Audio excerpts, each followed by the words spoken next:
I'm sitting in a classroom fighting for my life. My throat feels like it's closing up, the air around me becoming thick and suffocating. I gasp for breath, my heart pounding in my chest as I try to get the words out. I need my EpiPen, I manage to whisper, but it feels like the words are caught in my throat. My vision blurs, and everything around me feels like it's moving in slow motion.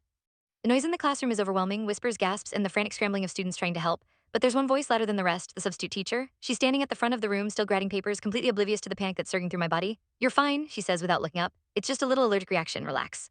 I try to stand, my legs shaking beneath me, but my body doesn't listen. I'm fatting, the room spinning as I clutch my desk for support. The only thing I can think of is the EpiPen in my bag, but I can't reach it. I need help, but the teacher just stands there. She doesn't move. I gasp again, louder this time. "I need my EpiPen, please." But the teacher's eyes barely flicker in my direction. She's still scribbling on her papers, not even acknowledging that I'm dying right in front of her. It's a blur from there, the room is chaos. My classmates are shouting, some trying to break down the door, some crying. My ex-boyfriend Daniel is standing in the corner watching, shaking his head. "She pulls this drama every year," he mutters, loud enough for everyone to hear. I feel a sharp pain in my chest. The world is slipping away. My breath becomes ragged, and I know without a doubt that I don't have much time left. And then the substitute does something that I will never forget. She walks over to the door, turns the deadbolt, and pockets the key. "No one leaves until she admits she's faking it," she says, her voice cold and different. I can feel my body shutting down, my throat tightening. I can barely breathe now, but somehow the words push their way through. "I'm not faking, please, I'm dying." Her only response is a laugh, one that cuts through the panic and makes everything feel worse. But here's the thing, this wasn't the first time something like this had happened. It wasn't the first time someone had looked at me, dismissed me, and told me I was overreacting. In fact, it wasn't even the first time I'd been invisible in my own life. Think back to how it all began, back to when I thought my life was perfect, back to my family, the picture of happiness and stability. My mom, my dad, my brother, and me. We were the perfect family, smiling for family photos, eating dinner together every night, vacations at the beach. If anyone asked, we had it all. At least that's what everyone else saw. But I knew better. The cracks had always been there, hidden under layers of smiles and carefully constructed images. I saw them long before this classroom nightmare happened, long before my life came crashing down in a single moment. I just never realized how deep those cracks ran or how they would shape everything that happened next. Growing up, I was the quiet one, the one who always tried to stay out of the way. I watched my brother take up all the space in our family, his tantrums, his big dreams, the constant noise around him could do no wrong. He was the one who needed the attention, the one who got all the praise. He was the golden child, the one who got to be the center of everything. And me? Well, I learned how to be invisible. As a bad kid, he wasn't cruel or malicious. But he was loud, and in a family like ours, loudness got rewarded. There was always something with him, always something that demanded attention. When he threw a fit, mom would jump up to make sure everything was okay. When he did well in school, the celebration was grand, the praise unending. But when I did something well, when I was good or worked hard or made an accomplishment, the reaction was always muted. It was as though my success wasn't quite as important as. I don't know when it started, but eventually I began to realize something. No one ever really looked at me the way they looked at. I was the quiet one, the easy one, the one who always tried to stay out of trouble, the one who didn't need anything. At least that's what I told myself, but deep down I wanted to be seen. I wanted someone to notice me, to care about what I was going through. But I learned early on that if I wanted to be seen, I had to prove I was worth the attention. I had to be perfect, I had to make sure I never had any real problems, never needed too much. No one likes the kid who complains. No one likes the kid who needs help all the time. And so, when my allergies started getting worse, when I began to feel that tightness in my chest, that feeling of suffocation every time I ate something I shouldn't, I kept it to myself. I didn't want to be seen as weak. I didn't want to be the problem. There was that one night when I had an allergic reaction during dinner. Nothing major, just a bit of a rash, a swelling in my throat. But when I told mom, she just shook her head. "It's all in your head," she said, dismissing it. "You're fine, you just need to stop being so dramatic." I didn't say anything after that. I didn't argue. I just went to bed feeling a little more invisible than before. And I carried that feeling with me. Even as I grew older, even as I began to struggle more with my allergies, the message never changed. "You're fine, it's not a big deal." But it was a big deal, it always had been. And when that teacher locked the door and left me today in that classroom, I realized something I'd never understood before. I had spent my whole life pretending to be okay, pretending that my pain didn't matter just so I could be invisible. But the world didn't care about my invisibility. The world didn't care about my allergies. The world didn't care that I was dying. And I wasn't going to let it slide this time. Guess it's easy to pretend everything's fine when no one's paying attention to you. When you spent your whole life in the background learning how to stay invisible, it's almost like the silence becomes comfortable, even safe. But what I didn't realize back then was that the silence didn't just come from me. It came from my family too, my parents, who didn't know how to see what was really happening beneath the surface. And that's the hardest part to admit looking back. They never saw me, not truly, not the way they saw. It's always the loud one, the one who could never just blend into the background. He was bigger, more outspoken, and from the moment he entered the room, he demanded attention. Mom and dad indulged him without even realizing they were doing it. They thought he needed it. He had this charisma, this ability to charm, to make people laugh, to make everything seem like it was just a little bit brighter when he was around. But with me, it was different. I didn't ask for attention. I didn't want it. I didn't want to take up space the way he did. I didn't want to be needy. So I stayed quiet. I stayed hidden in the shadows, hopping to avoid conflict, hopping to avoid the moments when my own problems, the ones no one seemed to care about, came to the surface. Remember when I was 10, maybe 11? It was a Saturday and we were all at the dining table playing a game of Monopoly. A seemingly normal family bonding kind of evening. I was losing, of course, as I always did. I wasn't the competitive one, I didn't care enough to get upset about it. But there was this little thing, this tiny detail that stuck with me more than the actual game. I was losing too, but when he went to make a move, he knocked over the game board. Pieces scattered everywhere, cards flying. Mom and dad both jumped up, trying to get everything back in order. I waited for the scolding. I waited for him to apologize, but it didn't come. Instead, mom and dad just laughed it off. "It's fine," dad said, putting his arm around him. "You just have to be more careful." I watched them sitting there, my game pieces untouched, wondering why this always seemed to happen. Why when messed up, he got a free pass, but when I made a mistake, it was a lecture on responsibility. And the thing is, didn't even notice. He never did. He was too busy being the star of every moment, too busy making sure all the attention was on him. Meanwhile, I just sat there quiet, invisible. As I grew older, things didn't change. If anything, they got worse. In school, had this natural gift for getting people to like him. Teachers, students, everyone. He was the class clown, the one who could make even the toughest teacher laugh. Meanwhile, I was the one who had to work twice as hard just to be seen, just to get my teacher's attention when I needed it. Remember one parent-teacher conference? A moment that should have been about me but ended up being all about? Mom and Dad sat in front of Miss Lawrence, our homeroom teacher, and listened as she praised grades, his outstanding performance in every subject. They nodded, smiling proudly, but I could see it the look in Mom's eyes. It was like everything else faded out as she gazed at. When it was my turn, Mrs. Lawrence barely looked at me. She gave a quick summary of my grades, decent, not outstanding, but nothing to complain about. She's a quiet student, Mrs. Lawrence said. Keeps to herself, does her work, just needs a little more participation in class. I nodded, but the look on her face wasn't the same. There was no spark in her eyes when she looked at me, just a quiet, resigned kind of gaze that seemed to say, well, you're fine. You don't need to be anything more than fine. I hated that feeling, the weight of being fine, the weight of being just enough, never more, never less. I wanted more than that. I wanted to be noticed. I wanted someone to see me just like they saw. But I never got it. And came the moment that really started the shift when I began to notice that maybe my allergies weren't the only thing I wasn't being taken seriously about. I'd been struggling with my food allergies for years, but as time went on, they seemed to be getting worse. My reactions weren't just hives anymore. They weren't just a rash or a mild tightening in the throat. No, now they were terrifying. My heart would race, my tongue would swell, and I couldn't breathe. I would start to panic, but no one else seemed to be bothered by it. Remember when it all hit me the hardest? I was at a family barbecue, sitting outside with a plate of food in front of me. It was a typical family event, lots of people, lots of noise. I was being loud as usual, cracking jokes and getting everyone to laugh, and I was sitting off to the side, trying to enjoy my food without thinking about the ingredients in it. But then I felt it, that tightening in my chest, the familiar sense of panic creeping in. I realized I had eaten something with peanuts. My throat started to close up, my vision blurred, I couldn't breathe. Mom, I called out, but my voice was weak. Mom, I think I ate peanuts, I need my EpiPen. Ann looked up, her smile fading for just a second, but she didn't jump up. She didn't rush to help me. Instead, she stood there looking a little flustered, then turned to, can you go get the EpiPen from the bag? It's in the car. Didn't hesitate, he got up, ran to the car, and came back with the EpiPen. But the whole time, I could feel my chest tightening, my breath coming in shallow gasps. The panic was overwhelming. It wasn't just the allergy anymore, it was the feeling that no one was actually concerned. No one was really worried about me. Relax, Mom said, trying to calm me down as she injected the EpiPen. You're being dramatic, you always do this, just breathe. I wanted to scream, I wanted to tell her that this wasn't just drama, that I wasn't just overreacting, but I couldn't, I could barely get air into my lungs. And that's when I realized something. My allergies, the one thing that I thought would be my biggest battle, wasn't even being taken seriously. Not by my own family, not by the people who were supposed to protect me. But I wasn't the only one being ignored, was I? No, it wasn't just my allergies. I was beginning to see that this wasn't just about food or my health or my place at the table. It was about something bigger. I had spent my whole life being overlooked, silenced, because no one ever took the time to see me for who I really was. And the worst part, I had let it happen. I had allowed myself to disappear in the face of everyone else's needs. But now things were different, I was different. And it was time to make sure the world finally saw me for what I was, someone who mattered. The day it all started, the moment everything began unraveling, was supposed to be just like any other. I never could have predicted it would end in chaos. Started with the usual school morning, rushed, chaotic, and filled with the scent of old books and cafeteria breakfast. I remember walking into my science class trying to shake off the weight of another restless night. I had woken up early, stared at the ceiling for hours, and tried to will myself back to sleep, but I just couldn't. My mind wouldn't stop racing about the same thing it always did: my family, my allergies, my life in the background. I was hoping that being in class would give me a break from all of it. That's the thing about school, right? You can forget for a few hours and focus on something else, even if it's just balancing equations or memorizing scientific facts. But that day, I couldn't shake the feeling that something was off. There was a strange kind of tension in the air, thick enough to make me feel uneasy. It was more than just the usual nerves about my allergies. It felt like something was coming, something I couldn't avoid. And I walked into the room. The substitute teacher was already at the front of the class. Her name was Ms. Blake, and I'd never seen her before. She was an older woman with tight graying hair and glasses perched at the edge of her nose. She didn't smile when she saw us. She didn't do anything really. She just nodded us to our seats and told us to open our books. The whole class felt like it was sinking into a sea of silence, no chatter, no excitement. Just the rustling of papers and the scratch of pens on paper. I slid into my seat in the middle of the room, my usual place. There was a knot in my stomach, but I figured it was just nerves. I had no reason to suspect anything out of the ordinary was about to happen, but the thing is, my allergies, they always made things feel unpredictable. No matter how many times I checked the ingredients or asked questions, I couldn't always be sure I'd stay safe. It wasn't long before the class started talking about a group project, partners, assignments, all the usual planning, and that's when it happened. The moment I could feel everything starting to crack. I had a friend, Lisa, who sat beside me. She was the only person who knew the full extent of my allergies. We'd studied together before, and she knew how serious it could get. When she passed me her protein bar to share, I didn't hesitate to take it. We were just going to work through the assignment together like always. It wasn't until I had finished half the bar that I realized something was wrong.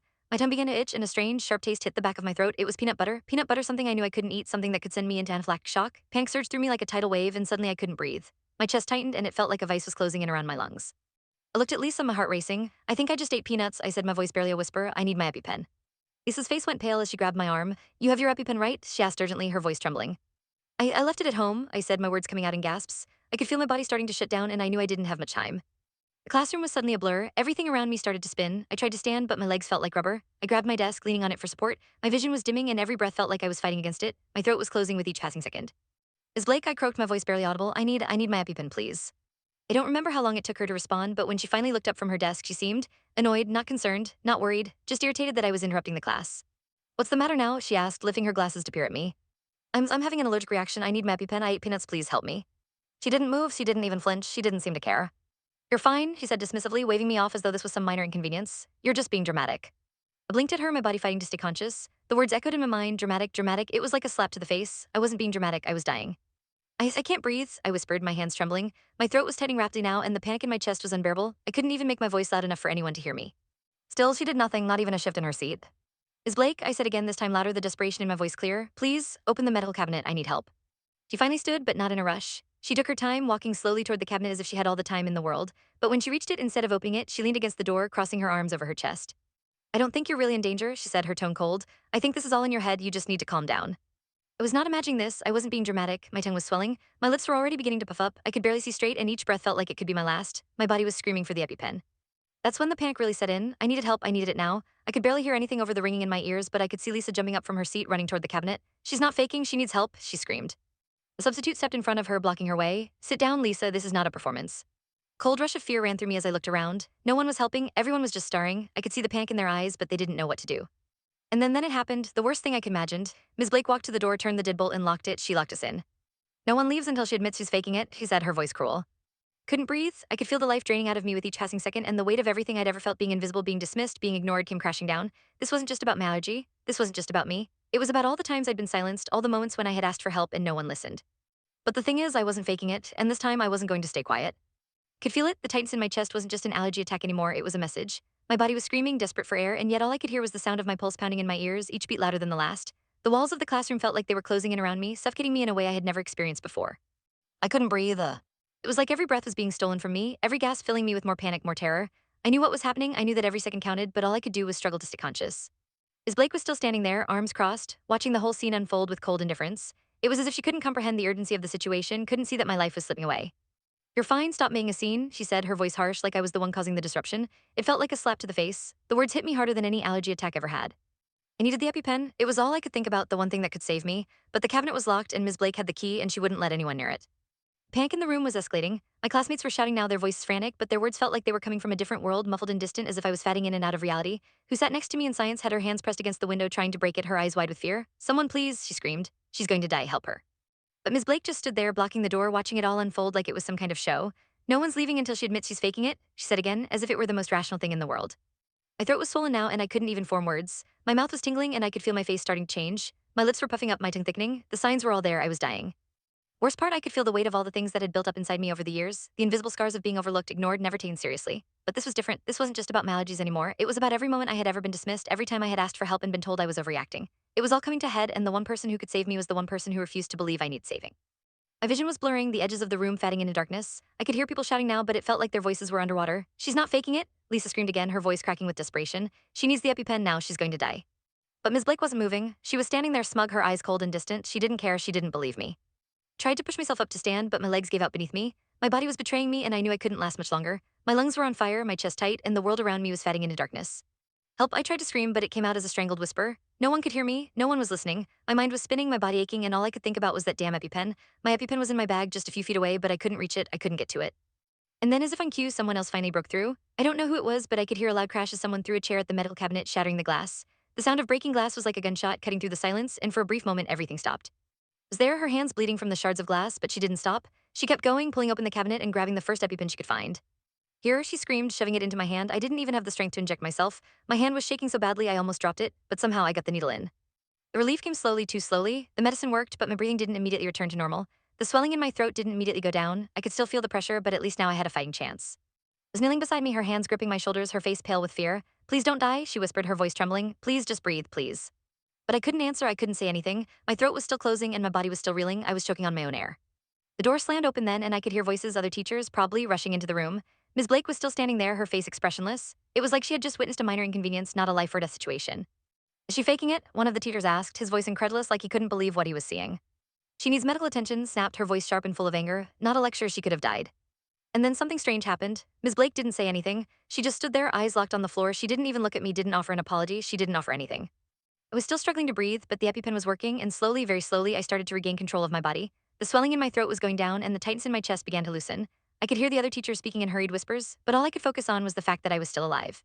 The moment stretched on forever. My body was exhausted, drained, but I was alive. And Ms. Blake, she was still standing there watching as if nothing had happened. And that was when it hit me. I wasn't going to let this go. I wasn't going to let her walk away from this, not this time. Not when she had the power to save me and chose not to. Not when I had been fighting for my life and no one cared. This was it, the moment when everything changed, the moment when I decided I would make sure this never happened to anyone else. No more silence, no more pretending everything was fine, it was time to fight. I woke up in the hospital, the harsh smell of antiseptic filling my nose. It was sterile cold, and it felt like my whole body was covered in a blanket of numbness. The beeping of machines around me was the only sound, steady and mechanical, like a constant reminder that I had nary escaped death. My eyes fluttered open, and the first thing I saw was the blinding white of the fluorescent lights above me. Then the second thing, my mother's face, pale and strained, hovering near me. Her eyes were wide, filled with something I hadn't seen before, fear, real fear for me. Are you okay? Oh, thank God, she whispered, reaching out to hold my hand. But even as her fingers grasped mine, there was a distance between us. I could feel it, an ocean of unspoken words and buried emotions. I tried to speak, but my throat was raw, my voice a mere rasp. What happened? Mom began, chewing on her words. You almost died, you had an anaphylactic reaction, and we couldn't get to you in time. The weight of it hit me like a punch to the chest. I could still feel the tightness in my throat, the suffocating feeling of air being ripped away. It was like my body was remembering, even if my mind had moved past it. The panic started to rise again, but I forced it back. I had to stay calm. How long was I out? I asked, my voice barely above a whisper. You were in and out for about an hour, she answered, her face a mixture of relief and guilt. The doctor said you were clinically dead for 3 minutes. They had to revive you. 3 minutes? That was all it took. 3 minutes for my entire life to hang in the balance. 3 minutes that felt like an eternity. I was so close to never having the chance to tell my story, to make anyone understand what I had been going through. What about the teacher? I asked, the name slipping out of my mouth like venom. Ms. Blake. On stiffened, we'll deal with her later, she said quickly, her voice tight. Right now, you need to focus on getting better. But I could see it in her eyes. She knew something had gone terribly wrong. She just didn't know how to face it. The doctor entered the room then, breaking the tension. He was tall, with kind eyes that softened when he saw I was awake. How are you feeling? He asked gently, though his voice was serious. Like I've been run over by a truck, I replied with a weak attempt at humor, but I could feel the bruises on my throat, the pain in my chest. I was alive, yes, but I wasn't unscathed. He smiled faintly. That's to be expected. Your body is still recovering. The EpiPen worked, but the swelling in your airways was severe. We need to keep monitoring you. Nodded, my eyes following him as he moved toward a chart hanging at the end of my bed. He tapped it, then turned back to me. There's something we need to talk about. We've done an x-ray and checked your airways. We found some permanent damage, scarring, about 15% narrowing in your air passages. It's not life-threatening, but it will make it harder for you to breathe in certain situations. My stomach twisted. Permanent damage? I repeated, the words sinking in. So it's not just going to go away. No, he said softly. It's something you'll have to manage from here on out. We'll get you set up with a new EpiPen, some additional medications, and you'll need to be extra cautious about your environment. I stared at him, trying to process it all. I had always feared that something like this would happen, that my allergies would catch up with me, but I never thought it would be like this. I had come so close to losing everything, to never getting the chance to make my voice heard. I looked at my mom again, but this time I couldn't hide the anger in my eyes. I should have my EpiPen, I said, my voice sharp now. I should have been taken seriously. She flinched, but I could see her eyes start to gloss over with tears. I know, honey, I know. And in that moment I saw it, the realization that everything I had been feeling, all the ways I had been pushed aside, all the times my needs were overlooked, had been brushed off by those I loved most. My mother hadn't meant to dismiss me, but she had. My allergies had never been treated like they mattered, and neither had I. The doctor stepped out, leaving us alone. The silence in the room was oppressive, and the weight of it was too much to bear. I wanted to scream, to lash out, but the exhaustion from everything I had just been through kept me silent. Mom sat down beside me on the bed, her hands in her lap, not quite touching me. I could tell she was trying to find the words. I didn't know, she whispered finally. I didn't know how serious it was. I thought I was protecting you by not making a big deal out of it. I didn't want you to feel like you couldn't handle it, but now I see. I felt a lump form in my throat, and I couldn't stop the tears from coming. This was the first time in my life that I had ever seen my mom really understand what I was going through. It wasn't just about my allergies, it was about everything. The way I had been ignored, the way I had been told to just keep quiet and deal with it, she hadn't listened. Not really. I need you to listen to me now, I said, my voice shaky. You have to take this seriously. My allergies are real and they're dangerous. You can't just tell me to calm down or don't make a scene. If you hadn't been there today. The words trailed off. I couldn't finish the thought, but the truth was clear. If I hadn't jumped in, if no one had cared, I would have died in that classroom, my family still pretending everything was fine, still pretending my problems didn't matter. And then there was the other truth, the one I couldn't ignore anymore. Ms. Blake, the substitute teacher, had done nothing to help me. She had refused to take me seriously. She had locked the door, making it impossible for anyone to help me. She had watched me almost die, and all she had to offer was indifference. I made a vow in that moment, right there in the sterile hospital room, with the pain still sharp in my chest. I would not let this go. I would not let her walk away without facing consequences. She had failed me in every way possible, and now I was going to make sure she never had the chance to hurt anyone else again. But there was more to this than just Ms. Blake. There was my family, my friends, the school system itself. I had been silenced for too long. The truth couldn't be ignored anymore. I was done being invisible. The days after I left the hospital were a blur. Every time I closed my eyes, I could still feel the tightness in my throat, the desperation for air. I could still hear the faint sound of my own voice begging for help, for someone, anyone to listen. But I had survived, and now I had to figure out what to do with that survival. The hardest part, though, wasn't the physical recovery. It wasn't even the damage to my airways that would haunt me forever. The hardest part was what happened after the aftermath, the silence, and the weight of facing a truth I had been ignoring for so long. Mom stayed by my side in the days that followed, but there was something different in the air now. She was quiet, hesitant, like she knew something had shifted. And maybe she thought I wouldn't notice, maybe she thought I wouldn't see it, but I could. She was struggling with something deeper than just my health. When the doctors released me, I didn't go home right away. I stayed with for a while, away from the house, away from the questions. She was the only one who seemed to really understand. The only one who didn't doubt me, didn't second-guess the severity of the situation. Her family welcomed me with open arms, offering me a space to breathe, to process, and to plan what came next. But as much as I wanted to avoid everything, avoid my mom's uncomfortable gaze, avoid the reality of what had happened in that classroom, avoid the deep crack in my family's foundation, I had to face it. And I had to face the one person who had made the choice to ignore me when I needed help the most, Ms. Blake. The truth was gnawing at me, but what I didn't realize at first was that the fight I was about to wage wasn't just with her. It was with everyone who had failed to see me, my family, my school, even myself. Came home after a few days, but nothing felt the same. It wasn't the house itself, it was the weight of unspoken words hanging in the air. I knew my mom felt guilty. She had apologized a million times in 100 different ways, but I could see how hard it was for her to face the truth. It wasn't just the reaction in the classroom that had changed everything, it was the realization that she hadn't truly listened to me before. That she had ignored the signs, brushed off my warnings, and thought that my struggles were just me being difficult. I tried to tell her that I wasn't angry at her, but the truth was I was. And even though I didn't want to be, I was angry at her for failing me when I needed her the most. Mom, I said one night after dinner, breaking the silence that had settled over us. I had been sitting in the kitchen picking at my food when I finally couldn't take it anymore. We need to talk. Her eyes flicked to me, and I could see the hesitation there. About what, honey?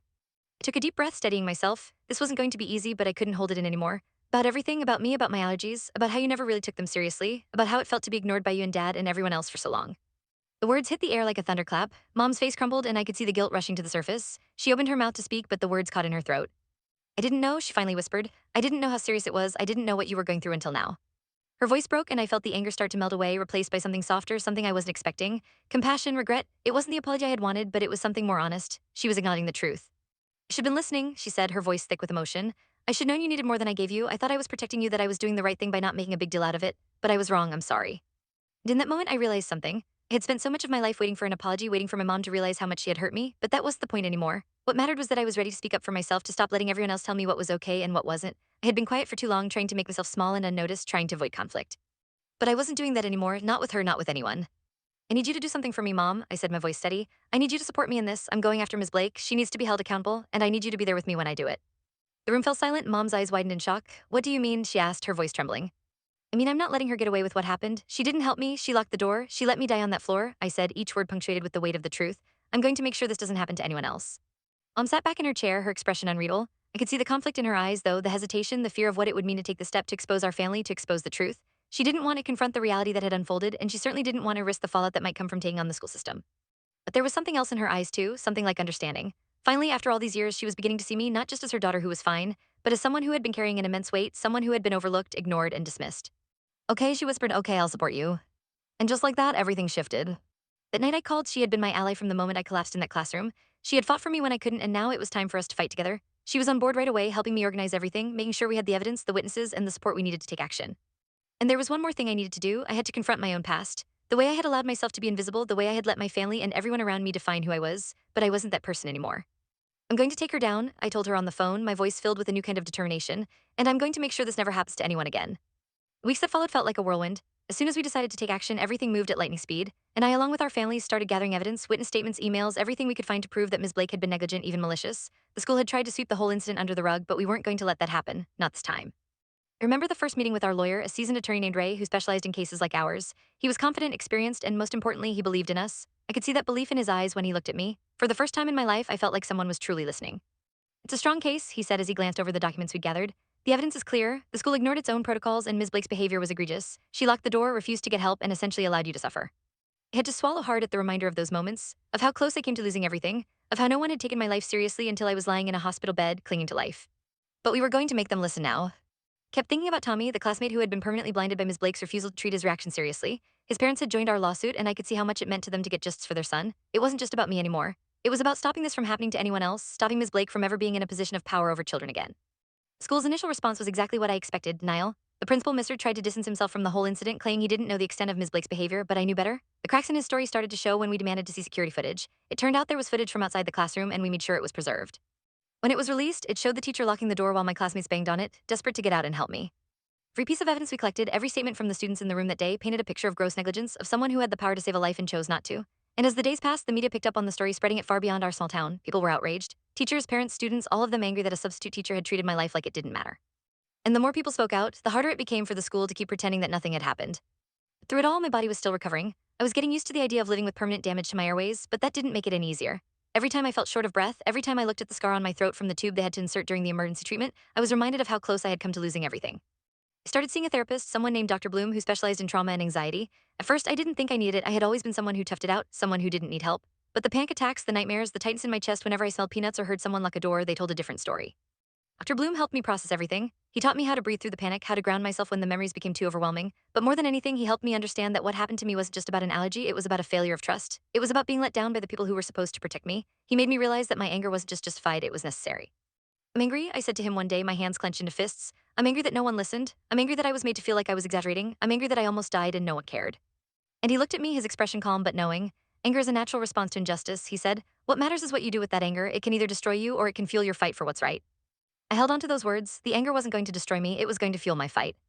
Trial began a few months later. It was everything I had imagined and more. Every time I stepped into that courtroom, I could feel the weight of it on my shoulders. Ms. Blake's lawyer tried to paint me as a drama queen, as someone who exaggerated my symptoms. They tried to make me out to be a liar, but I had the truth on my side, I had the evidence, and I had the voices of everyone who had witnessed what happened that day. And I took the stand together. She was the first person to speak up about what happened, to tell the jury how she had seen me gasping for air, how she had fought to get help when no one would listen. She spoke about how Ms. Blake had locked the door and refused to let anyone help. Her words were clear, her voice steady, and I could see the impact they had on the jury. When it was my turn to testify, I was nervous, I was shaking, but as I stood there, I realized something. I wasn't just speaking for myself anymore. I was speaking for every student who had ever been ignored, dismissed, or silenced. I was speaking for Tommy and for every other kid who had suffered because the people in charge didn't believe us. I'm not here for revenge, I said, my voice trembling but strong. I'm here because what happened to me wasn't an accident. It was a failure of duty, of care, of humanity. No one should ever have to go through what I went through. No one should ever have to fight for their life and be told they're faking it. By the time the trial ended, it wasn't just about Ms. Blake. It was about accountability. It was about making sure that the school system knew they couldn't just turn a blind eye to students' needs. They couldn't just silence us and hope we'd go away. The verdict came down a few weeks later. Ms. Blake was found guilty of reckless child endangerment and false imprisonment. The judge sentenced her to probation and mandated that she never work in any school again. It was a small victory, but it was a victory. And for me, it wasn't just about winning. It was about knowing that I had finally been heard, that my voice, my fight had made a difference. Aftermath was just as difficult. Tommy's parents sent me a letter a few days later thanking me for everything I had done. They told me that even though their son would never get his sight back, they were grateful that I had fought for him. It broke me to read those words, to realize that Tommy's pain would never go away, that we could never bring him back. But I promised them and myself that I would continue fighting for him, for all the kids who would never get a chance to speak up. I learned so much through all of this. I learned that silence doesn't protect anyone. I learned that when you stand up for yourself, when you make your voice heard, it can shake the world around you. But most importantly, I learned that you are worth listening to, you are worth saving, and sometimes it takes the hardest fight to realize that.